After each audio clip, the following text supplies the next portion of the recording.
నటిగా తనకంటూ ప్రత్యేక గుర్తింపుని తీసుకొచ్చిన చిత్రాల్లో నటించడంతో ఫిదా హీరోయిన్ సాయి పల్లవి ఆ ఇమేజ్ స్టేటస్ మెయింటైన్ చేయాలని చూస్తోంది. మలయాళంలో మలర్, తెలుగులో భానుమతి ఐకానిక్ క్యారెక్టర్స్గా మారిపోవడంతో తను చేసే ఏ పాత్ర అయినా ఉన్నతంగా ఉండాలని మలర్ కోరుకుంటోంది.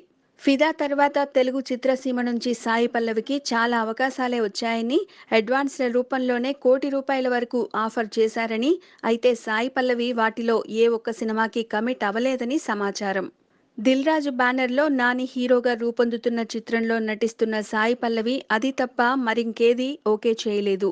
మలయాళంలో కూడా ప్రేమం తర్వాత ఒకే ఒక్క సినిమా చేసిన సాయి పల్లవి డబ్బులు సంపాదించడానికి ఇక్కడికి రాలేదని, ఉన్నతమైన పాత్రలు పోషించి కొద్ది చిత్రాలతో అయినా గుర్తుండిపోవాలని అనుకుంటున్నానని అంటోందట.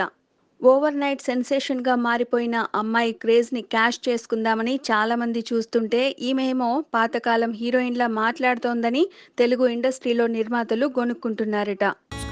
Please subscribe. Hi, it's me Purna. Please subscribe.